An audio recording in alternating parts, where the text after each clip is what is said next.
भारतीय प्रजासत्ताक दिनाच्या 77व्या वर्धापन दिनानिमित्त आज गुंबद ग्रामपंचायत परिसरातील दरिया मशीद चौक येथे उत्साहाचे आणि दैदीप्यमान वातावरणाचे दर्शन घडले. या प्रसंगी न्यू इरा इंग्लिश स्कूलच्या विद्यार्थ्यांनी सादर केलेल्या चित्तथरारक प्रात्यक्षिकांनी उपस्थितांच्या डोळ्याचे पारणे फेडले, तर त्यांच्या अंगात देशभक्तीचा नवा संचार केला.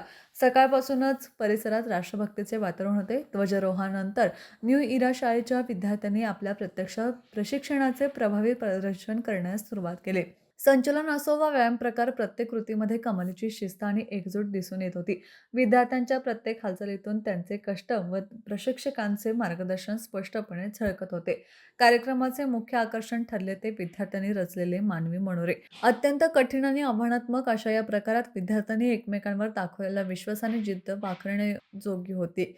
जेव्हा सर्वोच्च स्थानी असलेल्या विद्यार्थ्यांनी तिरंगा फडकवला, तेव्हा संपूर्ण दर्या मस्जिद चौक भारत माता की जयच्या घोषणांनी आणि टाळ्यांच्या गजराने दुमदुमून गेला. मानवी मनोऱ्याचा प्रत्येक स्तर हा विश्वास आणि समर्पणाचे प्रतीक होता. नव्या पिढीमध्ये असलेली ही ऊर्जा देशाच्या उज्ज्वल भविष्याची साक्ष देते, अशा भावना यावेळी उपस्थित नागरिकांनी व्यक्त केला. केवळ कलागुणच नव्हे, तर या सादरीकरणातून सेवा, शिस्त आणि देशभक्ती या त्रिसूत्रीचा संदेश समाजात पोहोचवण्याचे काम विद्यार्थ्यांनी केले. विद्यार्थ्यांच्या चेहऱ्यावरील आत्मविश्वास आणि त्यांचे कौशल्य पाहून पालक आणि ग्रामस्थ भारावून गेले होते. या कार्यक्रमासाठी ग्रामपंचायतीचे पदाधिकारी, शिक्षक, पालक आणि मोठ्या संख्येने ग्रामस्थ उपस्थित होते. न्यू इरा शाळेच्या या उपक्रमाचे सर्वत्र कौतुक होत असून हा क्षण गुबंदवासियांच्या स्मरणात दीर्घकाळ राहील यात शंका नाही.